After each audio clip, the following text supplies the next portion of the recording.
Yes, sir, ski. It's your boy Twan the Dawn, and I'm back with another Jag Weezy, Bitty Easy for the ladies and the geezies. Okay, now look, you know how we start these videos. You know what I'm talking about? We're gonna start with the tea time for me time, pretty please time, and that moment of silence for the people who are doing down bad today. Okay.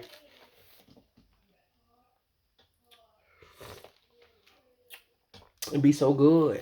You feel me? Now peep game, right?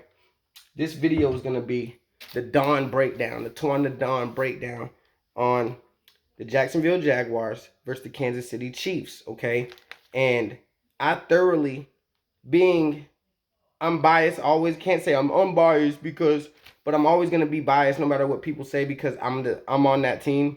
So just like referees, if they ever were a fan of a certain team, they can't ref or something like that. You know what I'm saying? Especially for those teams, for those games, I'm always going to be looked at as biased. So I'll just accept that label. So I am being a little biased, I guess, because like I said, no matter how much I'm not being biased, and I will try my hardest, like I said, to not be biased and give y'all 100% real so that y'all don't get that bull stuff like watered downness from a fan. I'm gonna give you some commentation on the Jag Weezies from a Jag Weezy fan, his style, you know what I'm talking about, his way, you know what I'm talking about, but realness though, you know what I'm talking about. I'm gonna do it my way, have fun, you know what I'm saying. I'm a speak my slang because when I'm at work and all that stuff in the real world, you gotta, you know what I'm talking about, you gotta be a certain way. So on this right here, this is the zone where you could be yourself 100% with it. You feel me? But anyways, this is the Twan the Dawn breakdown. You feel me? Now peep game, all right? And I got a lot of notes this time. I got some right there, and I got some right there. You feel me? It's crazy. But look, you know what I'm saying? I don't know what I'm going to call this. The Jaguars Stride through Arrowhead, you know what I'm saying? The Jaguar versus Kansas City Chiefs, you know what I'm saying? I don't know, but look, we're going up against the #1 loudest stadium in the NFL. You know what I'm talking about? And that's a real ranking, okay? Number 2, they're the #2 team that we faced in attendance, right? #1 was Denver. They had the most fans in attendance. #2 was Kansas City when we played them in Week 10, and that was 73,493 fans. You know what I'm talking about? A lot of them. You know what I'm talking about? Ours was like 40 or 50,000. Just to give y'all a little breakdown on the difference. So peep game, right? So if you add about half of our fans to their crowd, that's about how loud it's going to be for us. So peep game, right? The break Deezy. Let me set this T, because the T be bossing. You know what I'm talking about? And you know what I'm saying? Just stick with me for this, because I got a lot to say on this. For one, I believe that we have an even matchup at coach. You know what I'm talking about? Both are proven leaders of men with Super Bowl rings under their belts. You feel me? Now, when you look at teams, you know it's always going to be offense versus defense, you know? So when we look at the offense versus defense matchup, I give the Jacksonville Jaguars a little bit more of a advantage, okay? What I mean is, like, our offense versus their defense, we should be able to score more easily than they should be able to score on us. Not saying that they're not easily going to be able to score, because you have Patrick Mahomes back there, and you have Transformer Kelsey over there. You know what I'm talking about? Now, peep game. Sorry, y'all. I was a little bit under the weather, and it started like, until my throat started hurting yesterday night, and I was like, man, I am not about to shoot this video like my boy would go, my boy would go. That was a bad example, but you know what I'm talking about.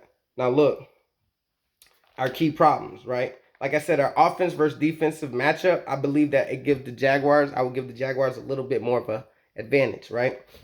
But our key problems, right? Patrick Mahomes and his improv skills. You know what I'm talking about? Second, I give it to Travis Kelsey and his great improv. He's a great improv co-star for Patrick Mahomes. You know what I'm talking about? And the third one in this game, I will give our third problem would be Kadarius Toney, right? Katavius Toney, however you say his name, Katavius Toney, right? and his big play ability. He has that Tyreek Hill effect, you know what I'm saying, that I talk about in a lot of my videos, where you can get the ball and make a 1-yard catch. You can make a screen play, a drag play, a slant through the middle, a 80-yard, 56-yard, 60-something yard touch DZ. You feel me? It's just what it is, what it is. It is what it is. You feel me? Now, our problem solvers, our biggest problem solvers, right? Our top three. Let me set the T on this one. You feel me? Let me set the T. Our top three, it will be, first off, Foyesade Aluakon. You know, time out. Foyesade Aluakon and his sideline to sideline, and he does not stop. He's going to have a big task with Travis Kelce, you know what I'm saying, and Mahomes, and trying to shut down the run. And then the next one, you feel me? I'm going to give him a lot of credit on this one. You feel me? I give it to Josh Allen, because in the last 3 games, he's had 2 forced fumbles, 1 fumble recovery for a touchdown, 10 solo tackles, 10 assisted tackles, with 20 total. 2 of those were tackles for loss. 2 sacks, 1 in Houston, 1 against the Chargers, and 9 QB hits, right? And that was all in the last 3 games. He stepped it up. You feel me? And then, total, as one player, I give Rayshon Jenkins and Andre Cisco, our safeties, the third problem solvers, right? They are underrated at the run defense. They're underrated at pass rushing. They're underrated at pass coverage, all right? They are sideline to sideline players until the whistle blows. We possibly have the hardest hitting safety duo in the NFL. Like, real talk. Now, look, Cisco rocked Marquez Valdez-Scantling, right? And Juju. So he already got them a little bit worried. As far as the receivers, they like, hey, man, in the middle, watch out for Cisco. Believe it or not, that's in their heads, okay? Cisco had a pick. Rayshon had a forced fumble. You talking about? Now, look, offensively, right? I believe that we will win this game. And I'm not going to give no scores. I believe that now in the playoffs, every game should be close because you're in the playoffs. You know what I'm talking about? So when you're in the playoffs, it should never be no blowouts, okay? But we win and Trevor will ball out if the O-line keeps Chris Jones from getting to him, right? And if the O-line can make holes and stop Chris Jones from getting to Travis Etienne. If Travis can get through that hole and get some good yardage running, then we're going to have Trevor's going to be in the zone because that play action, our play action is deadly. And Zay Jones got a lot of his touchdowns off of play action. Christian Kirk, play action. You know what I'm talking about? Now, peep game. And Travis running the ball, like I said, it will help the play action. So peep game. Our second problem, second problem for them is going to be Christian Kirk. He could easily duplicate what he did in week 10 against them and have 100+ yards receiving with 2 tutties. Their DBs can't guard our wide receivers, and they cannot guard Christian Kirk in the slot. They could barely guard him at the 1. You know out? But peep game. Our third one. And it shouldn't come to a surprise if you've been watching the Jaguars, if you're a Jaguar fan. That is none other than our tight end, Evan Ingram. Yeah, Evan Ingram. In timeout. He balls out because that's all he's done in the last 3-4 games. He's been the main target when we're on 2nd and short and 3rd and short on them check downs. You know timeout? Get the first down, and then he'll pick up like 10 yards extra after he catches the ball. Sometimes he's even getting them on the deep post routes. You know what I'm talking about? The mid to deep post routes and getting them and getting out of bounds. You know what I'm saying? Now, look. Their linebackers are really young, so they have the stamina and the legs and the speed to try to run with him. But I believe that the experience he has gets them to make mistakes. Either that's via coverage or penalty holding them, making them make the wrong move or making them have to hold him because he's older and knows how to, you feel me? Now, like I said, our biggest problem on them, and I really believe that as long as we hold Chris Jones to a regular game, not a great game, if he has just a okay game, if we leave Chris Jones with an okay game, we win. We don't have to worry about nobody else on defense if Chris Jones just has an okay game. But if Chris Jones has a good game, that's when all the other players on defense step it up and have kind of a better game. You know what I'm saying? Now, me, personally, in week 10, when we played them, like I said, I watched the game.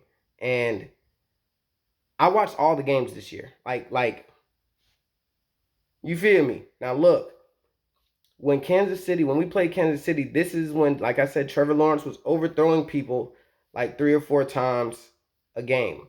And he did it like 2 or 3 times that game. And I remember it was a play to Zay Jones where we would have been in either a touchdown or we would have been in field position for a field goal to touchdown. And then it was one to Christian Kirk where we would have had a first down and we would have been in field goal position. And I was just like, dang. It might have been Marvin Jones he overthrew. But anyways, I was like, dang, man. And I remember saying, technically, we would have had at least 6 more points. So it would have been much closer. And I do believe that we would at least got a touchdown on one of those. So we were supposed to have won that game, is all I'm saying. At least tied it, is all I'm saying. Because we lost by 10. So, and we had 3 takeaways, right? I believe if we have 3 takeaways again in this game and we don't give we have 0 turnovers, because like we did in the first game, if we have 0 turnovers and they have three turnovers, we win this game, okay? If we have, this is what I'll say: whoever wins the turnover battle wins the game. That's how I look at it. Neither one of these teams can go in there to turn the ball over and expect to win. That's just all I'm saying. You feel me? But you know me. I'm not going to ask you to like the video. I'm not going to ask you to subscribe to my channel. But what I will ask you to do, I'll ask you to comment in the video. You know what I'm talking about? Comment. Let me know if you rock with how I do my little break Deezy. You know what I'm talking about? Let me know if you rock with me. Let me know if you rock with the Jagweezys. Let me know if you hype that we don't want, that we run the South. Let me know if it was always the Jags. You know what I'm talking about? Now look, I leave y'all the same way with the 3. Oh, yay. Oh, yay. Oh, yay.